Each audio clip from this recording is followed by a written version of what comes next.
নজর রাখতেই হচ্ছে আরজিকর দুর্নীতি তদন্তে নজরে আরো ডাক্তার। সিবিআই স্ক্যানারে 3 চিকিৎসক, নজরে স্বাস্থ্য দপ্তর ঘনিষ্ঠ 3 চিকিৎসক।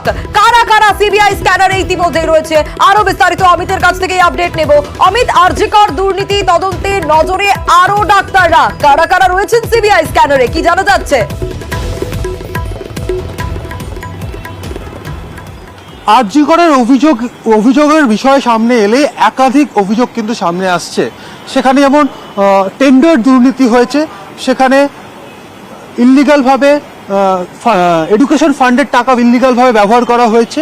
একই সঙ্গে অস্থায়ী কর্মী নিয়োগ নিয়েও আরজিকরের অন্দরে একটা ক্ষোভ তৈরি হয়েছিল সন্দীপ ঘোষের বিরুদ্ধে, এবং সন্দীপ ঘোষের জমানায় আরজিকর হাসপাতালে কিছু অস্থায়ী কর্মী নিয়োগ ঘটেছিল, এবং এই কর্মী নিয়োগের ক্ষেত্রে ক্ষোভ প্রশমন করার ক্ষেত্রে সন্দীপ ঘোষকে একদম সমর্থন করেছিলেন বা সহযোগিতা বা মদত করেছিলেন 3 জন চিকিৎসক, যারা স্বাস্থ্য দপ্তরের অত্যন্ত ঘনিষ্ঠ।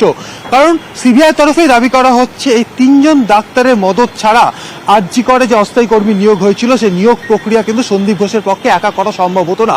কারণ যে সময়ের এই নিয়োগ প্রক্রিয়া হয়েছিল অস্থায়ী কর্মী নিয়োগ, তখন সন্দীপ ঘোষের বিরুদ্ধে কিন্তু আরজিকরের অন্দরে একাংশ যারা কর্মকর্তা রয়েছেন তারা কিন্তু ক্ষোভ উগরে দিয়েছিলেন।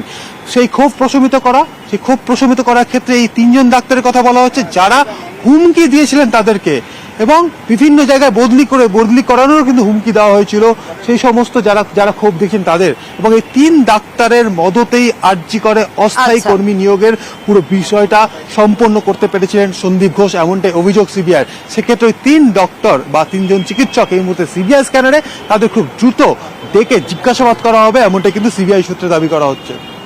বেশ।